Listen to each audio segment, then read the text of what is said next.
Welcome to dissect Economics. I want to dedicate this podcast to the discussion of some wild theories. In fact, I want to argue that these wild theories distract us from what's really happening. There has been this saying that a lot of the quote-unquote conspiracy theories are just 6 months away from being proven to be the truth, the reality. But I think that it is meaningless to predict what the real mechanisms are to be proven in the future. But really, it's more important to understand the mechanisms behind these theories. In other words, a lot of the conspiracy theories, some of them may be proven to be right, but a lot of them are proven to be wrong, and a lot of them cannot be proven at all. That is not important. What is important is to understand how people are conspiring or what powered interests are conspiring against the public. And this is how I think what we should focus on. In this podcast, I want to discuss two main wild theories. And I want to delve a little bit deep into them.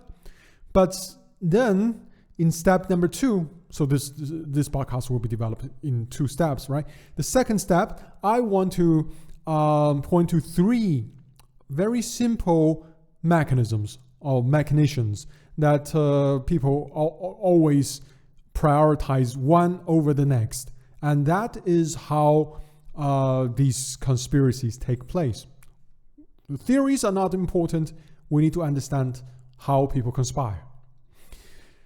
So let's begin with the first example. And this first example is, I want to say it just once. It's the Great Reset.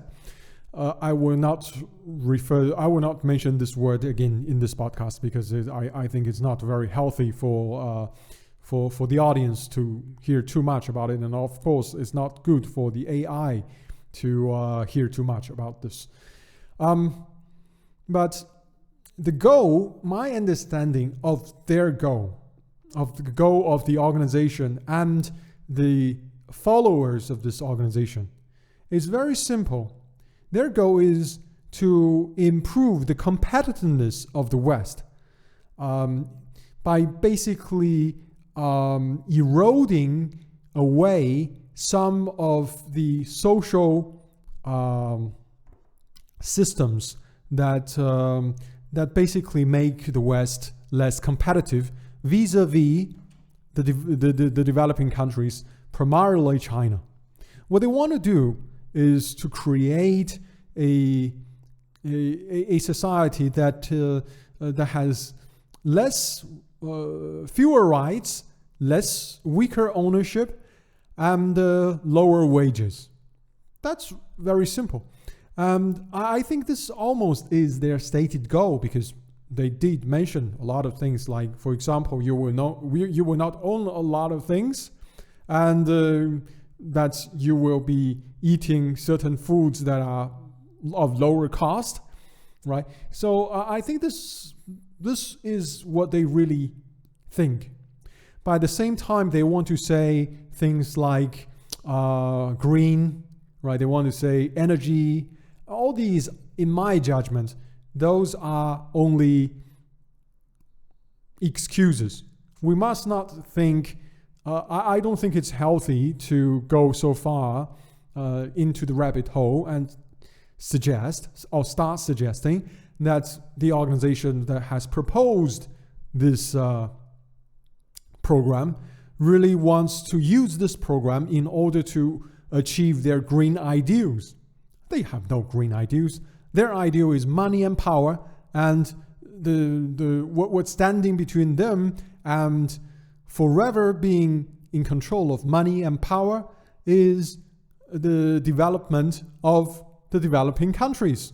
They want to stay on top, and in order to achieve that, they need their own place, the West, to be strong, to be competitive economically. And they need to engineer the society in such a way that it becomes more competitive. And in a way, they are engineering the society to be more like China. That's my understanding. And then another wild theory is about the Greens. Right? I hear this again and again, a lot of the independent commentators suggesting that the Greens, especially the Greens in Germany, and of course the European in general, their goal is to deindustrialize Europe in order to achieve their green ideals. Again, I do not think this is really what they want.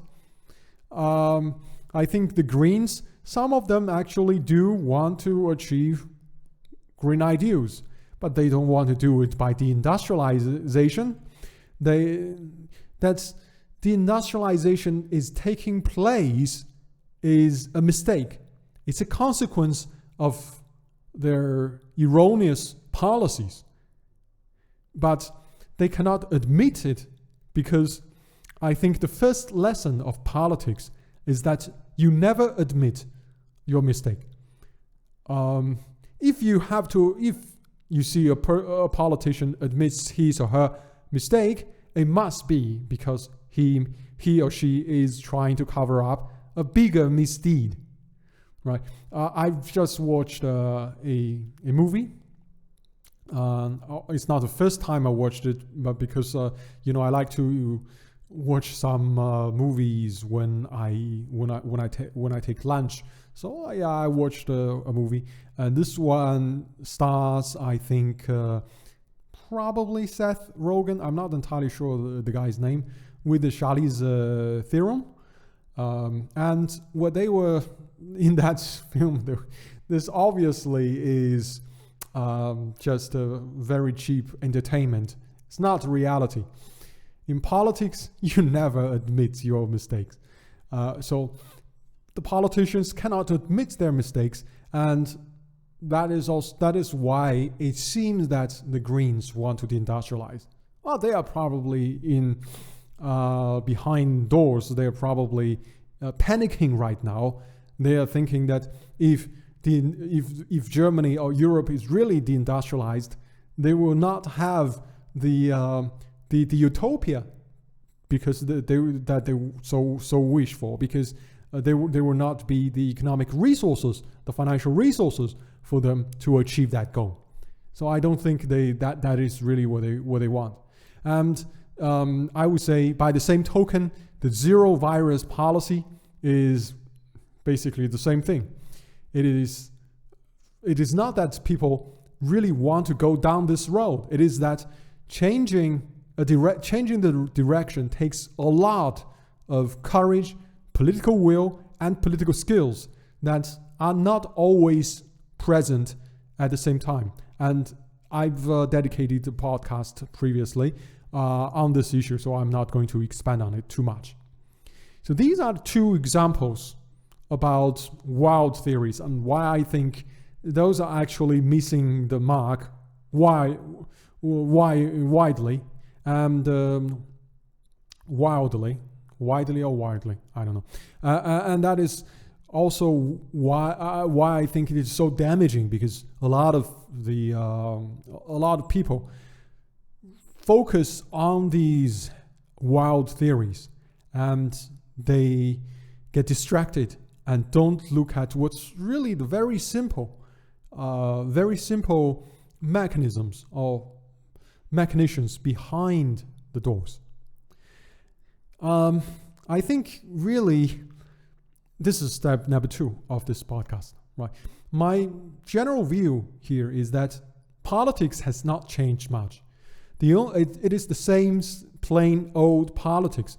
The difference is that the modern era is that of social media, of instant gratification.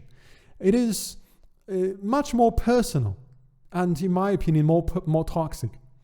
As a result, you see a lot of engagement, a lot of anger, a lot more than warranted, and people like to drift away from the focus, which is very simple.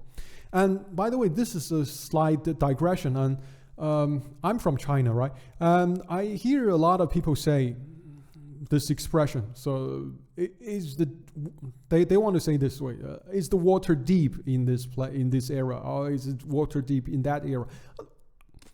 What they mean is that is there some complex relationship mechanisms behind the doors that it is very difficult to understand? Well, my understanding is that it never is deep. It is all very simple. And there are just the three interests that's always in politics. Number one, and I think this is the above all, personal interests of the politicians are above everything else. For a politician, their own survival, their own profits, and that is above everything else. What they want is to stay in power, perhaps gain higher office, and make a lot of money. That's the personal interest of politicians, always the primary factor. The second factor is that the group interest of the establishment. That will be the second, right? The politicians will look after the group that he or she belongs to. It could be a political party, it could be an industrial group, it could be a cartel, but that is basically an established interest to which the politician is grouped. It is, of course, very difficult, virtually impossible. In fact, it is not possible for a politician or for anyone to gain political power, to gain electoral office, being completely independent. This person will have to be part of a group, and this group is what this person will serve next after satisfying his or her own interests. And number three, that is the wider interests of the people, the constituency, or could be even the national interests. I think there is a big mistake among people who are obsessed with these wild theories. Especially in the West, there are a lot of people saying that a lot of the politicians, they have sold. In America, I hear a lot of people say, well, these party, they have sold, or they have sold America to China or whatever. That's complete nonsense. This type of argument basically shows that this person has no independent thinking. This person is really just trying to leverage the emotions of his or her audience in order to gain some clicks. That's all. Really, for Western leaders, even though they don't care so much about their own people, they do care it a little bit, right? They care it a lot more than they care about, say, the Chinese. The reason is very simple. A rich and prosperous West is good for them, so they can make more money, and they want to keep it this way. And unfortunately, they understand, and I do agree with them in this case, that an obstacle in the way of the continued prosperity in the West is a lot of these social systems. There's in France, for example, labor protection is too good. Labor protection is so good that it becomes ineffective to hire. It is so difficult to do business in this country. It's so costly to do business. Nobody wants to do it. And what's happening is that the country loses competitiveness. A lot of the industries have just basically degraded over the decades. An example, and this is a slight digression. And if you are into hi-fi, you will know that there is a French speaker maker called Focal, and Focal used to, a few decades ago, make decent speakers. Now they just make expensive speakers. And those speakers, I've watched some videos of people taking them apart. What's outside, pretty good. Inside, very cheaply made. The reason is that they need to cut the cost. They need to cut the cost to stay somewhat competitive. And in fact, their speaker costing 4 or 5 times that of a speaker made in China sounds worse because inside it's worse. Outside probably looks better. There's made in France stuck on it, but it's actually a worse product because they have to save that few dozen euros in order to survive. This is, in the long term, bad for the interest of Europe or France. So it is, those people talking about the Great Reset, they are actually, in my judgment, looking for after the, well, maybe not for the individual. On the individual level, it is they are sacrificing the European citizens. But in the long term, what they want is a European continent that is economically viable. Of course, in the process, they make a lot of mistakes, and perhaps their intervention not only does not save Rome, their intervention leads to a precipitous downfall of Rome, right? Just to make an analogy. A lot of times, in fact, if you study history, a lot of times, a lot of empires fell so quickly because there were some efforts to save it. Another example is the Soviet Union. Without the coup in, I think it's August, without the August coup, before the fall of the Soviet Union could have stayed a few more years, could have lasted a few more years, but it didn't because there was this coup, and basically the Soviet Union, the central government completely lost any credibility left, and that's basically, I think, perhaps what's happening. But don't confuse that by thinking that they want to sell out the West. They want to look after the West, right? Even though this is only their tertiary priority. First, personal interest. Second, group interest. Third, national interest. All right, so this is my rant with regards to wild theories that distract us. Thank you very much for listening to today's podcast, and I wish you a very good day indeed.